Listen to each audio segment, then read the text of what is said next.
Well, I just stopped and I was like, oh no, probably not a good point, Zoe. I'm your perfect celebrity. Oh, I love it. I love it. I love a bit of Lady Gaga and I love a bit of Demi Lovato. Kia ora and welcome. My name's ZoeStibi and I am your vocal coach for today. In today's vocal analysis, we're going to be taking a look at Demi Lovato with her cover of Disease and Perfect Celebrity. I cannot wait to see her sing this Lady Gaga cover. Let's get straight to see what she's up to with her vocal technique. Oh, before I get to Demi Lovato, if you would like to improve your singing in 2025, then join my online singing school, the Vocal Academy. You've got details down in the description.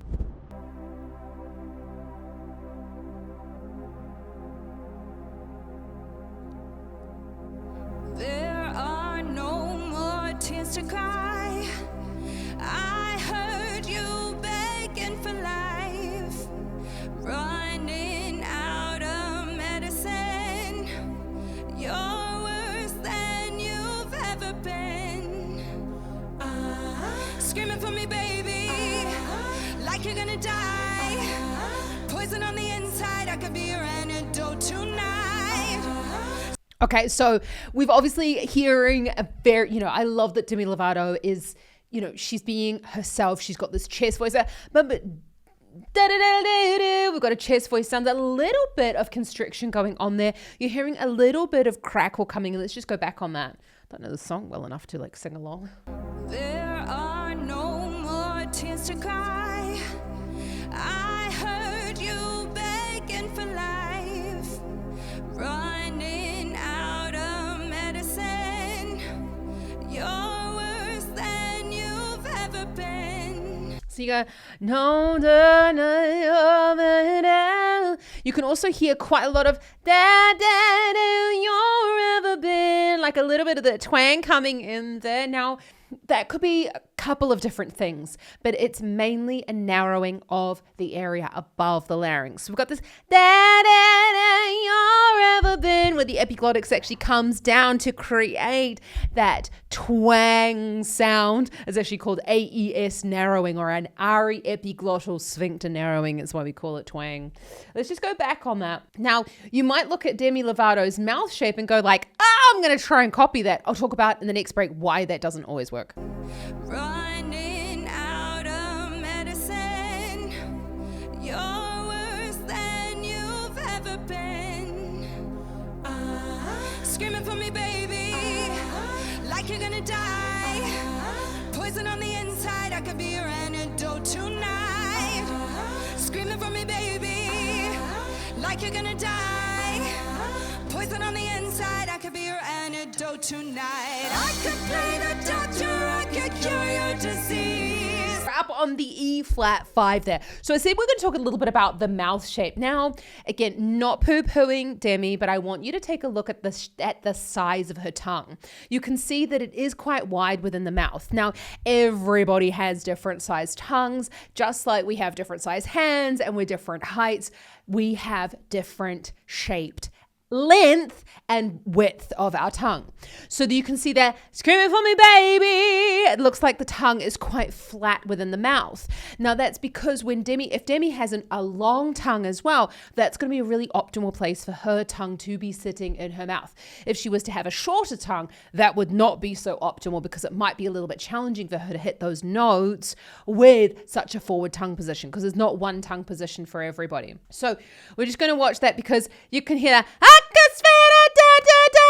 Again, the mouth shape. We're going to take a look at that. Poison on the inside, I could be your antidote tonight. I could play the doctor, I could cure your disease. If you were a sinner, I could make you believe. Lay you down like 1, 2, 3. Eyes roll back in ecstasy. I could smell your sickness, I could cure your disease.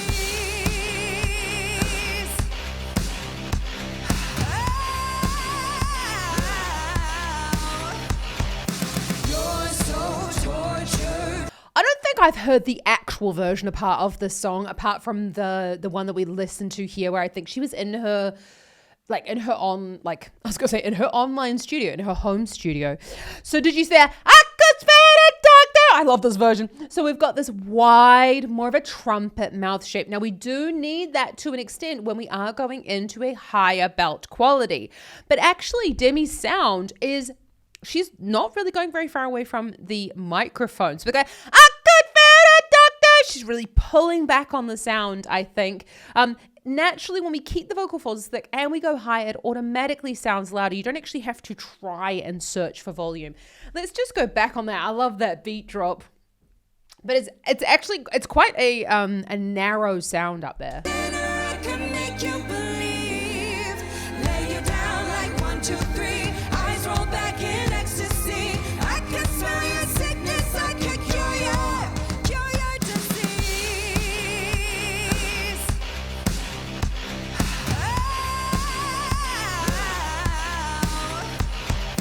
You're so tortured when you sleep, plagued with all your memories.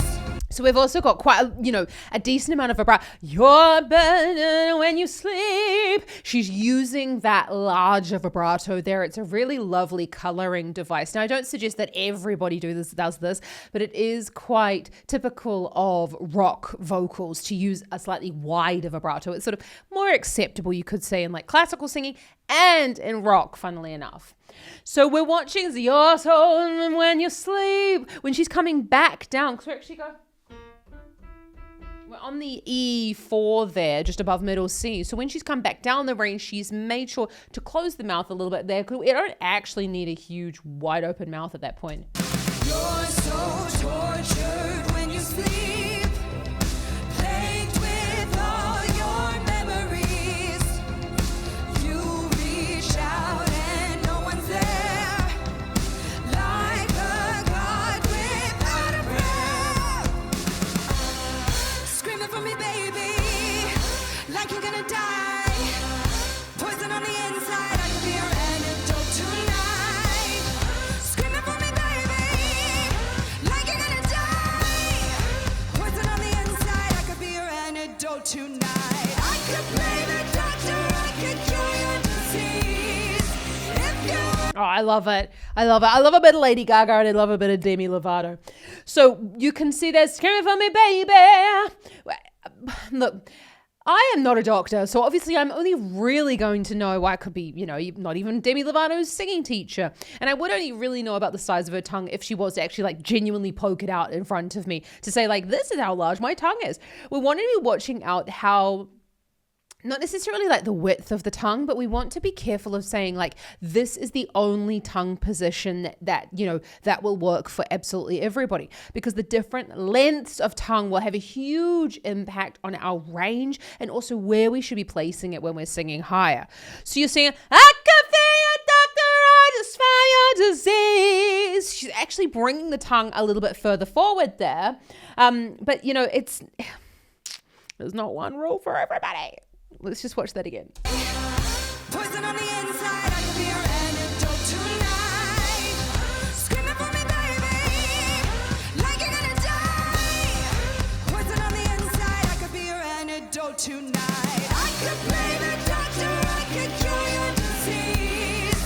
If you were a sinner, I could make you believe. Lay you down like 1, 2, 3. Eyes roll back in ecstasy. I could smell your sickness, I could cure your disease.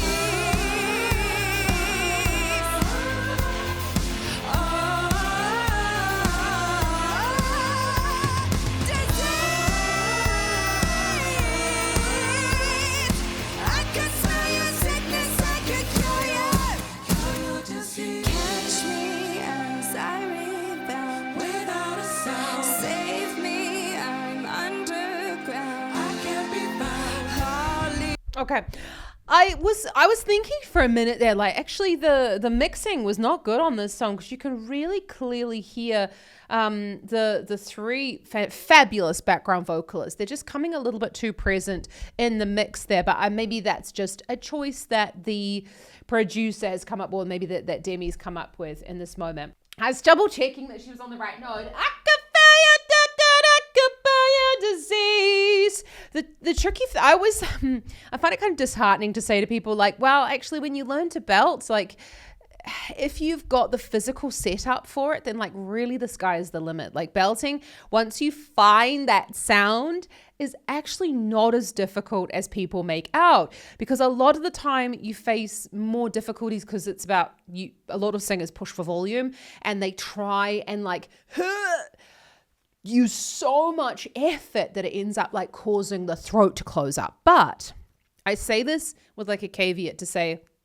it is not as hard as you think it might be if you get like the proper one-to-one training to say like, this is exactly what you need because you have a longer tongue.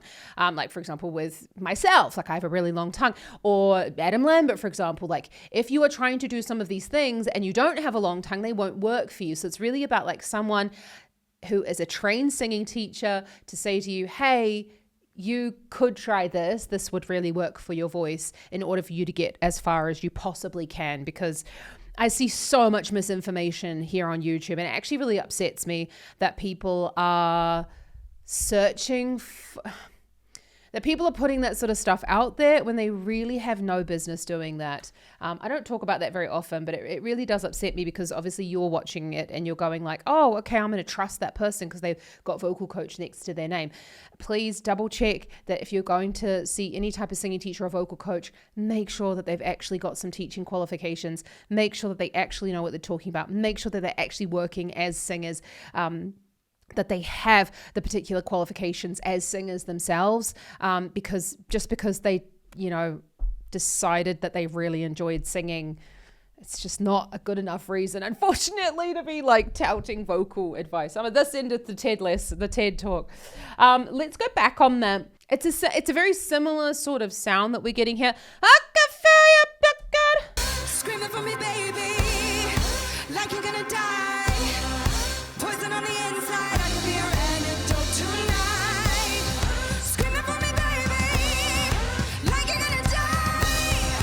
Poison on the inside, I could be your antidote tonight. I could play the doctor, I could cure your disease. If you were a sinner, I could make you believe. Lay you down like 1, 2, 3, eyes roll back in ecstasy. I could smell your sickness, I could cure your disease. Oh. I love it. You know what?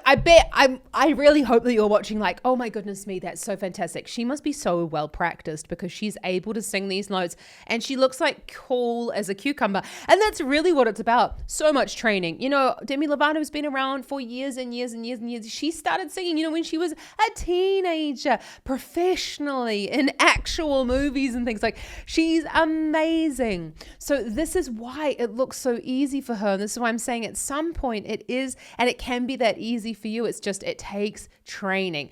But you've got that, I can feel your, I could burn your disease. So we've got that, I could better, we've got that slightly lifted amount in the cheeks. Now, it doesn't directly have a knock-on effect to the soft palate, but it does. So like some sort of like weird thing with singers that actually, if we do raise our cheeks, it does tend to raise the soft palate. Really helps us to stabilize these types of like this part of the range, especially if we're going higher.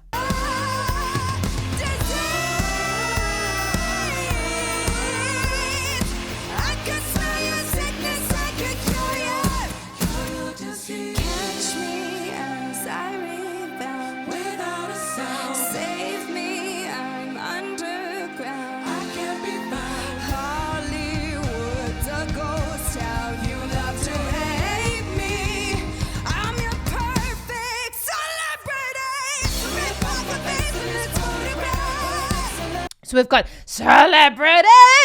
So we've got that rattle going on there. That's the erection noise knocking together. It's actually a letting go. It's actually like a really I say relaxed with a couple of, relaxed. It's about letting that sound go rather than and trying to create it with a lot of pressure.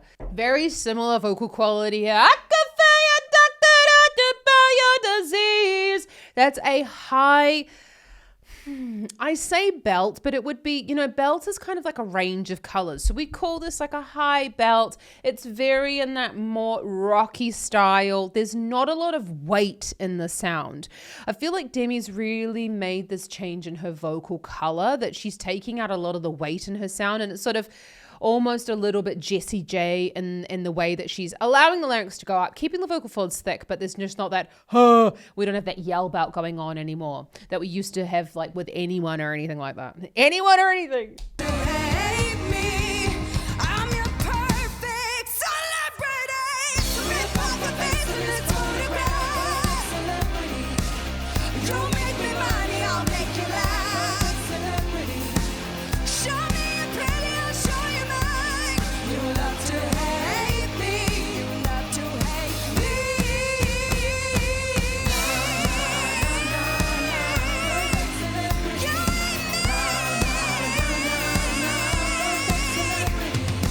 show me your pretty, I'll show you mine. You love to hate me. So I know just about that. I just stopped and I was like, oh no, probably not a good point, Zoe. So we've got, I can feel you, doctor. I mean, it's very, very small up there. I love to hate me. I know that you guys are going to comment and hate on me if I say that, but it is a very tight sound up there. And like, cool. Honestly, totally subjective. Take it or leave it. Do you like it? Do you not like it? It doesn't really matter. The most important thing is that Demi likes it, and it's her, and she likes the sound of her own voice. Like, fuck anyone else that says that, oh, I don't like it when you do that, or I don't like it when you do that. I think it's fantastic that she's singing, she's singing this song the way that she wants to fucking sing it, and that's all really what it's about. When I say that it's a tight sound, we have lots of different ways in order to make this belt when we're higher. Love to hate me, and this la da da da da da. You could do it like, I feel like I'm gonna spray in a vocal cord. I could feel your doctor, I could buy your disease, which would be like a little bit more of that darkening of the sound. Relatively difficult to take the tongue and the larynx down and trying to sustain that belt up there. I don't have like a big old fat yell belt up there, so that's about as dark as I can get mine. I have a very similar sound to Demi Lovato in the sense of like making it very thin up there, and I love it, and that's all that matters. So you're noticing when she's doing her riffs, though, that she's moving her jaw around a little bit. We don't have to do that. But a lot of the time when you get talented singers like Demi, and, she has talent. She had a lot of talent when she was younger. She's got a lot of talent now. She's developed that. We don't tend to go and, like, fix something that's not broken. If they're not having issues with it, then no one really brings it up in lessons.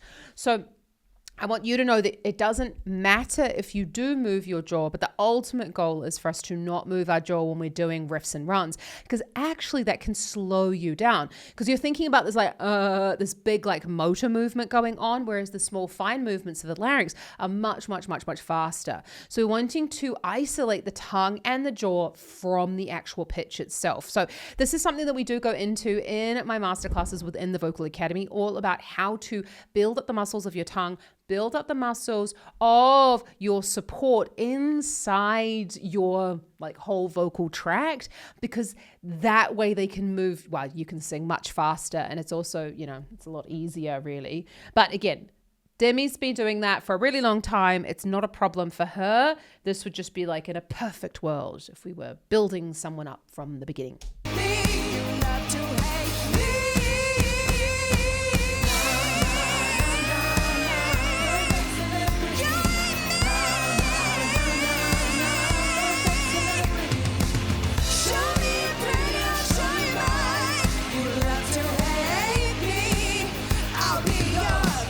Celebrity.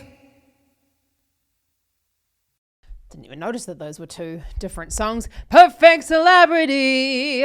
Now you even notice that when she's coming down lower in Perfect Celebrity, she almost keeps that level of the twang, keeps the narrowing of the whole vocal tract there, and she doesn't really allow the larynx to come Perfect Celebrity, the larynx to come down in order to like thicken up the vocal folds further down. Again, who cares? But what that can do is sometimes create a little bit more contrast between the sounds if we're looking for more openness and more resonance in the lower part of the range. But that's just something that Demi Lovato would go and speak to with her would like go and speak about with her actual vocal coach, like whoever she's working with. Who is she actually working with? Let me know down in the comments. Wow, Demi, she's fantastic. You know, I kind of struggle with songs that just sort of like really stay the whole time up in that top part of the range. I'm really a huge fan of like lots of different variation, but I think that's really my musical influence coming in like from musicals and my training. I don't know, I actually talk about it a lot. I've actually got my master's in musical theater and my bachelor in classical singing. So I kind of straddle both sides of the musical world, and I sing and am mostly employed in rock music, actually, funnily enough.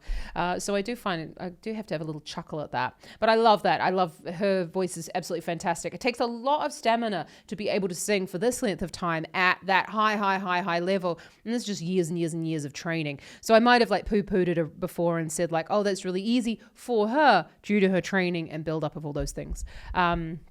Love her. Check out some more Demi up here. And if you've enjoyed this video, I would really love it if you subscribe to the channel. It honestly helps me. I'm a full-time singing teacher Monday to Friday, and it does help me to carve out more of my working week to help you with your vocal technique here on YouTube. You got some freebies down in the description below, including my 3-day Find Your Chest Voice mini series, which I'm really excited about to give you down in the description below. Have an awesome rest today. And just remember, like anyone can learn to sing. You just have to be given the tools. And honestly, it's all down to one-to-one tuition if you really want to make some big changes to your vocal technique. So all the details are down there. Have an awesome rest today. Happy singing. Kaki channel.